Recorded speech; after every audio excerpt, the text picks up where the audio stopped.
It's you know, Here we go. And thank you so much for getting us a camera on a game. I have been yes, wanting a game for an hour or so. yes, as have I.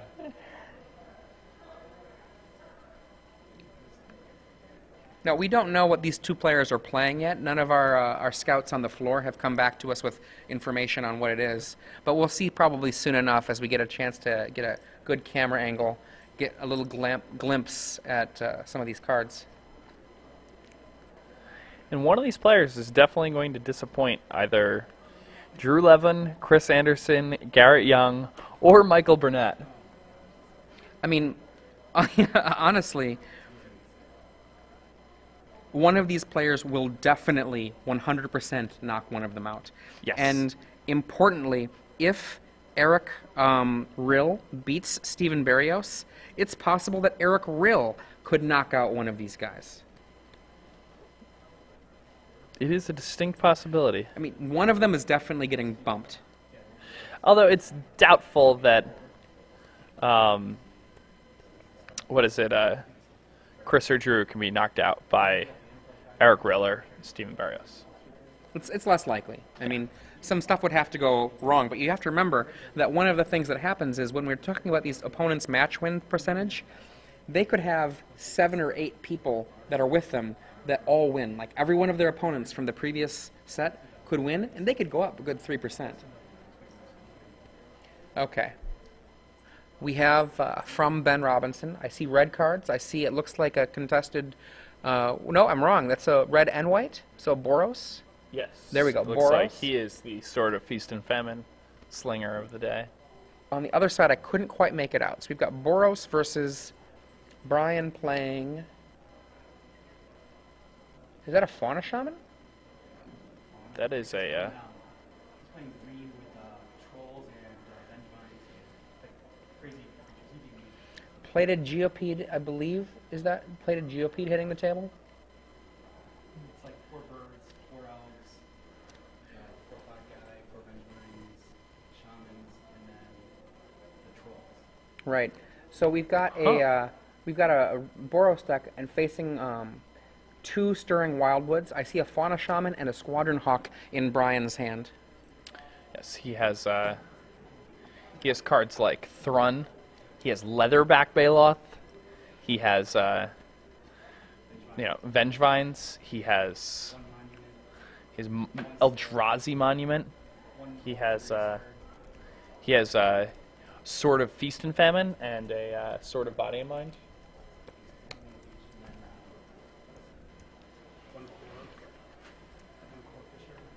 Oh, he has a Core Skyfisher also, which is a pretty nice target for his Fauna Shaman, so that he can get back a bunch of Vengevines. Seems like a pretty good trick to have, especially against, like... Ooh, yes, he's also playing Garrick. That seems like a pretty good choice. This is interesting. So, it looks like the Ross is... missing his third land drop here, so he's got a pretty tough decision to make.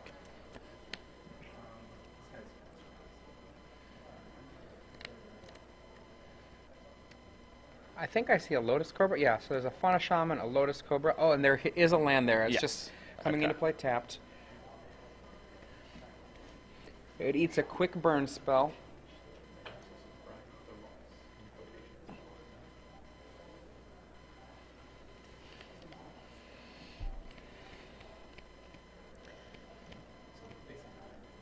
Another hit for 6, or I should say another hit for 5 from the Geopede. Yeah, Geopede swings hard, man. Yeah. Don't get to tell me that. And you're here a we fan had a of- sword. Red open for a potential burn spell. Is that Body and Mind, or is that Feast and Famine? I believe that's Body and Mind. Body and mind. They look very similar.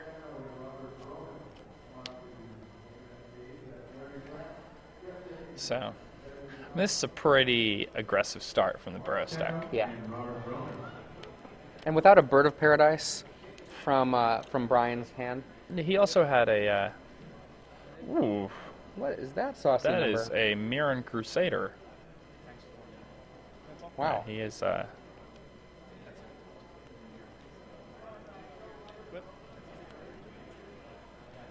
Okay. So Here it comes. in they come. That sword of body and mind is on a plated geopede.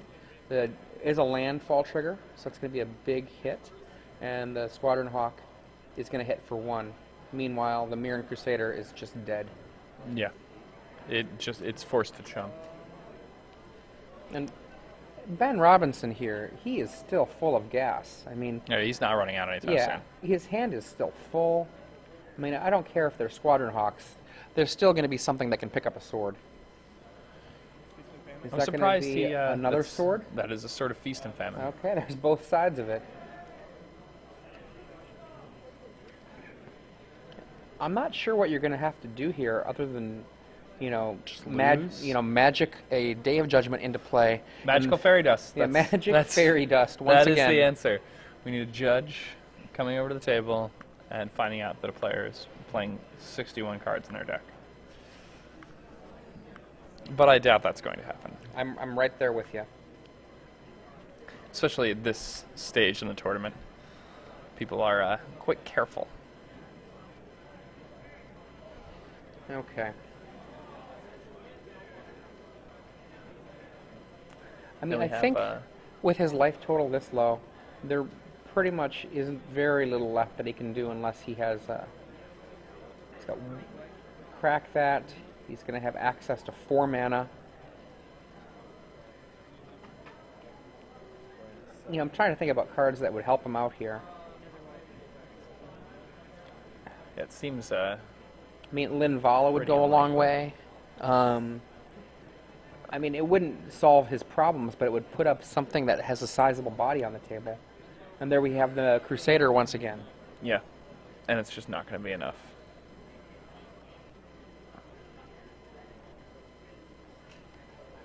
And there's that Another plated fetch land from Ben. Geopede is just huge. He's going to cast the sword so he can put it on probably his... Squadron Hawk. Yep. He has to untap all of his lands after he hits him. Here they come. Somebody's got to get in the way of that Geopede. Yeah.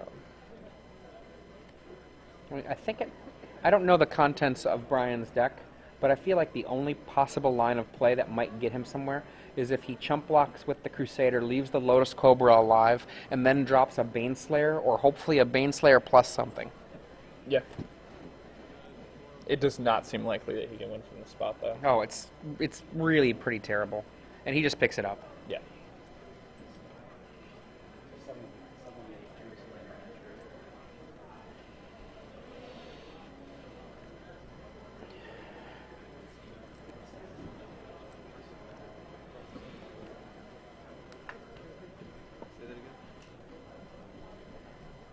So, Ben Robinson won the first game.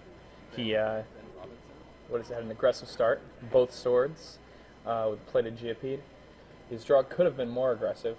Brian stumbled a bit. He was on the draw, and both of his first 2 land drops came into play tapped. It prevented him from playing a 2-drop, which allowed Ben to play a removal spell and a second guy on his 3rd turn. That gave him the tempo advantage he needed, and he just rode it to victory. He basically stayed ahead throughout the entire game. Cards like Squadron Hawk may seem like a little underpowered in that type of strategy, but when you have access to Stoneforge Mystic and equipment, having that number of flyers and that type of density makes it really difficult, especially for creature decks that are planning on tapping out. Because if you ever tap out and your opponent has 4 lands in play with a Stoneforge Mystic and a Sword of Feast and Famine in hand, it's basically impossible to win. Sword of Feast and Famine makes you untap all of your lands after you hit your opponent with it, and then they have to discard a card. So you hit them with it, you get the value of the extra damage, they have to discard a card, and then you get to untap your lands and use them again. It actually gives more value to cards like Squadron Hawk also, because normally those cards clog up your hand and they don't have as much value, but when you're able to just play them with such ease, it's just absolutely excellent. Brian is, sideboarding for this game now. I'm sure he has a lot of good answers. He's a green-white deck. Traditionally, green and white have the best sideboard cards, especially considering the current standard format.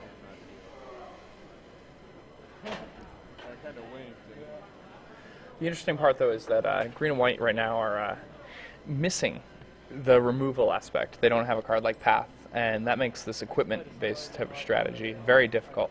Yeah, I mean, a Journey to Nowhere comes down so slowly that Yeah. it's going to be after the sword has done its work. Yeah, as sorcery speed removal does not have as much value against these equipment-based decks, and that's really all that the green and white decks have access to. And we look at the sideboard here.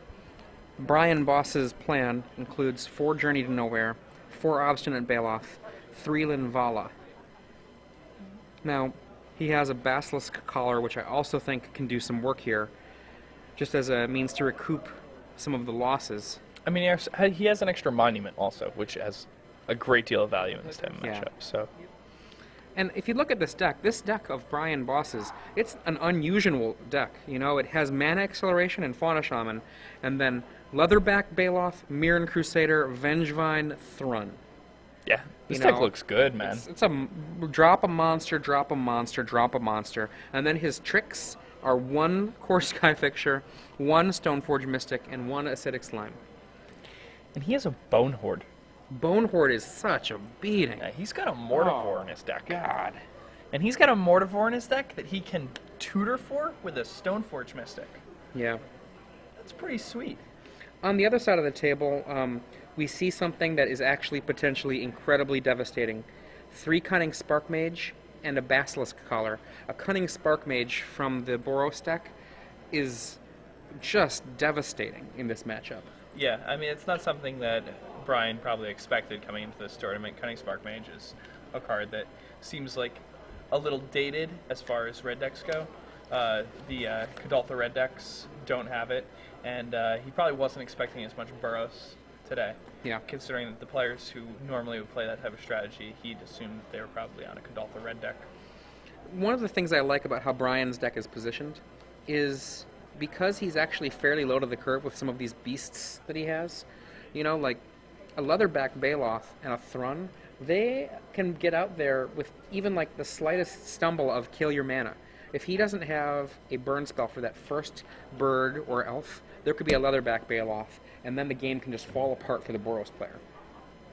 Something that's very interesting to me here is we were, trying to keep an eye out for which cards from Mirror to Besieged were going to be really good this weekend, and I noticed that both of these decks have Mirren Crusader in the main deck.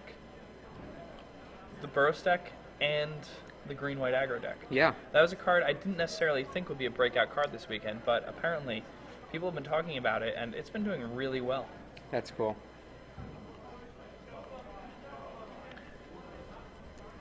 It works especially well with the equipment. Yes. Now, Pro Green is very relevant against these Baloths. Yes. Okay. Looks like almost at the point to present. Now, Ben is mulliganing a bit here. I mean, Brian being on the play with an opponent who's going down cards, he probably feels pretty good about his chances. I don't know if this match really favors him, though. It seems really rough. I mean, if his opponent can assemble Spark Mage Collar, it's all but over. Right. He has Acidic Slime, which is his real only way to break up the combo, and he still has a ton of 1 toughness guys afterwards, so the Spark Mage alone will do some work. I think Eldrazi Monument is going to be one of his answers to Cunning he Spark can- Mage. Is get it out before the Cunning Spark Mage gets to work. Yeah, if he can stick a monument, he's in great shape. Otherwise, it's In the second turn, we have Stirring Wildwood and a Forest, and that looks like a Terramorphic Expanse on the other side of the table. And waiting to see if he has a turn 2 play to do anything with that. Fauna Shaman, there we go. his deck will always have a turn 2 play. If he doesn't have a turn 2 play, then he did not mulligan properly. Well, I agree with you, but maybe I should have said waiting to see what the turn 2 play is. Now he has. It doesn't look like he has another creature in his hand. Fauna Shaman. I think his hand is Eldrazi Monument, Journey to Nowhere, Basilisk Collar, and land. Yeah. Here's the kill spell. And it just basically functions as a small time warp. Basilisk Collar, go. One of the dangers of being an equipment deck is when you do this. Yeah. Meanwhile, his opponent, if this is, say, like a Cunning Spark Mage or a Mirren Crusader, I think it's probably going to be a Mirror Crusader. I think Cutting Spark Mage is more the type of card you play as a removal spell initially, and then gain value out of it as the game progresses.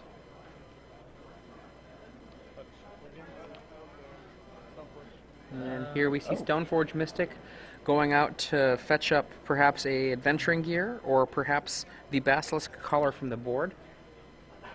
Maybe he's going to go with the sword if he doesn't have a... Yeah, Sword of Feast and Famine seems pretty good here. Yep. And now I get to play Step Links. And that's a beating. That's going to be hard.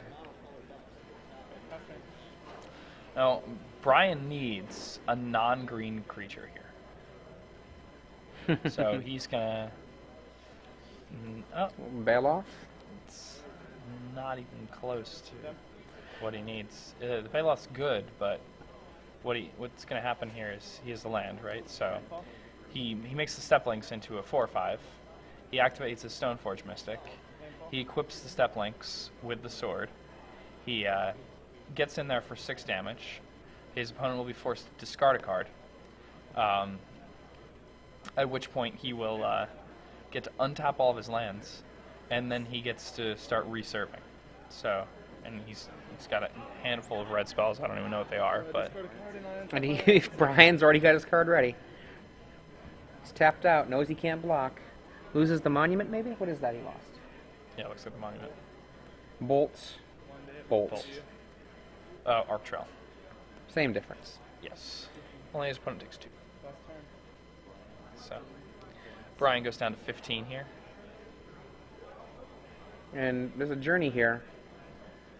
I guess you use it. You know, what else are you going to do?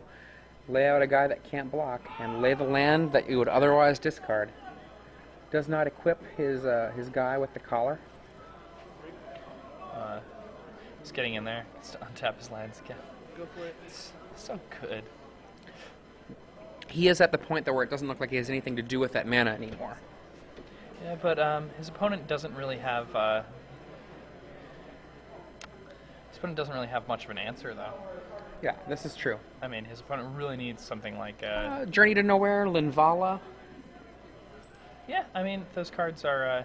do you think he'd bring in Linvala here? I guess he almost certainly does. A 3/4 body is still good that turns off Spark Mage. Spark He Mage. doesn't necessarily... I guess he would assume... that I would there's think Mages Spark first Mage for it. might be a real issue. Yeah. Okay, let's see what comes off the top. He's going to be able to cast it. And it looks like a land to me. Does look like land. Activates the Wildwood, equips the collar to it. Has he equipped the color? He's going to. And he gets in for 4 and gains 3. Yep. It's not terrible. It's not bad at all. Yep. 13, you. I mean, he's basically, by that attack, nullifying the damage that's coming into him from the only creature that Ben Robinson has. Yeah. I mean, Ben Mulligan 5 this game, so... Adventuring Gear. so Oh, Adventuring Gear. boy.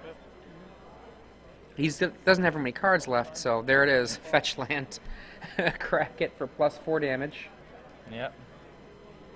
So it's going to be 4, that's going to be 5, it's going to be 7. 7 damage. Knock you to 6. Now, I will say, though, that leaves him with only the 3/4 Stoneforge Mystic that might become a 7/8 on the table. only. Yeah.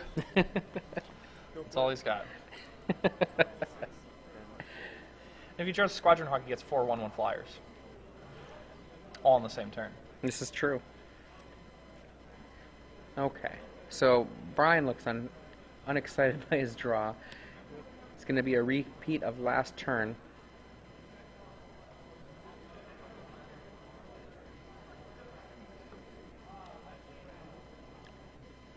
Recoup a little bit of that life. Go up to 9. And then just be prepared to either lay this land in that he drew or discard whatever it was.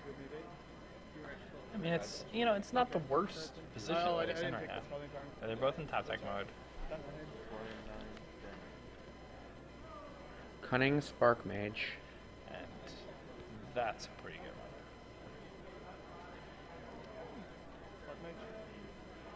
one. Okay. So right now we've got a 3/4.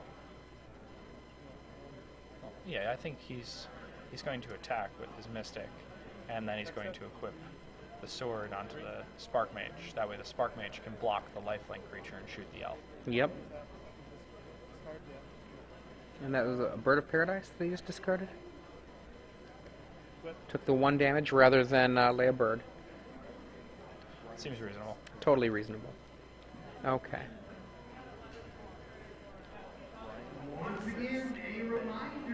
So he's got a Llanowar elf that he just drew. Top 8. Please have your deck sorted. We will be checking those prior to top 8. If you have your deck ready, you can drop that Says off go. with us at the stage. We will check that and have it waiting for you for the quarterfinals tonight. Squadron That's Hawk. a lot of dudes. There we go.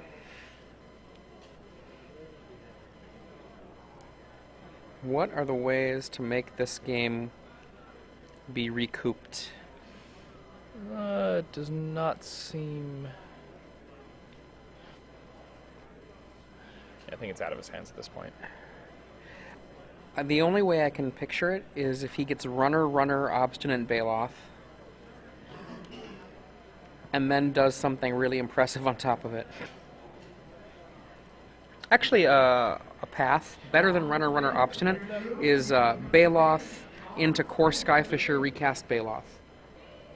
Then you've got a 2/3 flyer. You put a collar on that guy that he can block something. I mean, that's obviously, living the dream.